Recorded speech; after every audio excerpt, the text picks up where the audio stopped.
not everyone is able to afford the cost of vehicles in Fort Smith, so there are many people in our community who rely on our public transit.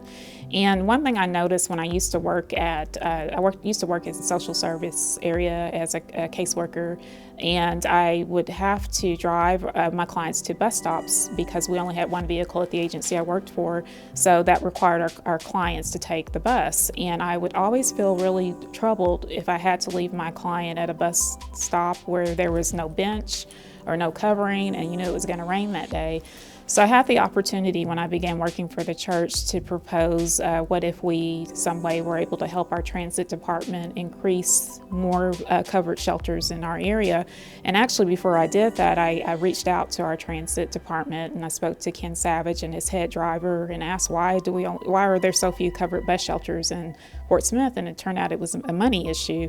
And it was a different way to look at people who take the bus, because a lot of times it's people who are elderly, people who have disabilities, people who are low income, can't afford a vehicle.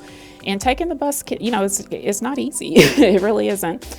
And so I think they deserve amenities. People who take our bus and utilize our transit, they deserve those amenities. They shouldn't have to stand or sit in the rain. And we partnered with our public schools, I believe in 2019. And the public schools, we had a contest where the children designed bus shelter art. And we had a winning person at each of the schools that participated. The person, each student who won, their design was blown up by a local graphic company here.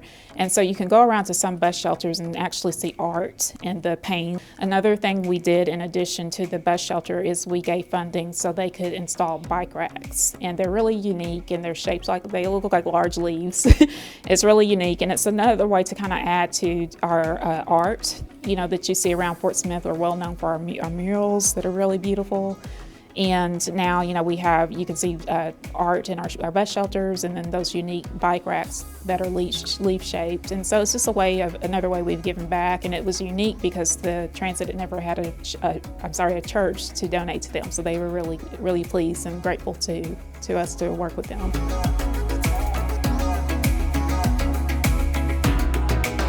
Uplift is another one of our mission programs, and we created that program in response to a lot of people in our community. Again, it's usually people who are struggling financially. They go across to Oklahoma, a lot of them, to get payday loans because they're illegal here in Arkansas, and those loans typically have very high legal interest rates. And then we also have those who get loans here, but the interest rates are really high.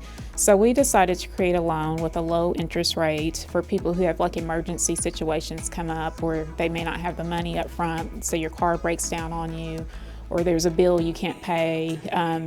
That is an opportunity for people to be able to get a loan at a low interest rate. People who apply for the program, they don't necessarily have to be poor or low income. It just could be someone who just has run into a financial hardship.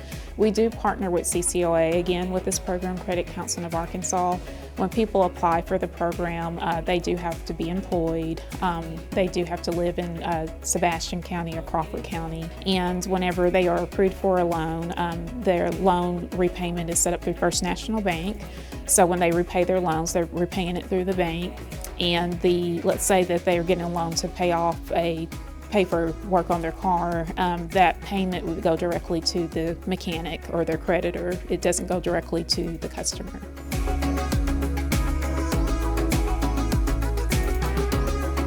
The wheelchair swing idea actually went to the parks, our city parks director had a community meeting in Fort Smith a few years ago.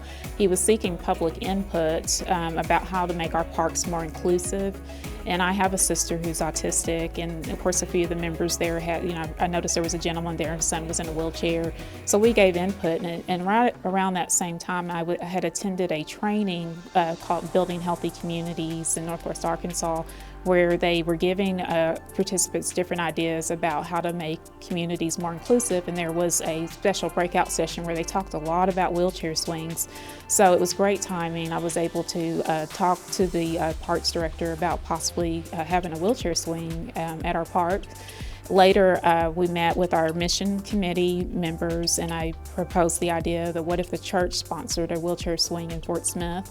And I collaborated with our park staff and also an agency in Little Rock, Arkansas called Partners for Inclusive Communities. The church actually paid for the cost of the swing, so it wasn't like taxpayers' money's going to it, but it was for our community, and we were wanting an opportunity for people who are in wheelchairs to be able to experience what it's like to be on a swing. Things we take advantage of every day. And of course, it was a very positive thing for our community. We had other groups that sponsored wheelchair swings, like at Caroline Cross Park. A lot of people know about the video that went viral of a young boy who was able to, in his first time in his life, be in a wheelchair swing. And that was very positive for our community. A lot of people had never heard of Fort Smith, and we got people from different states, New York and Canada, calling the church asking how that we do this, or wanting to incorporate wheelchair swings in their communities. And of course now, years later, here we are, our Parks Department is working on building an inclusive playground at 51 acres. And of course they're redoing the playground at Creekmore Park to be more inclusive. And our wheelchair swing still stands, so we're real proud of that.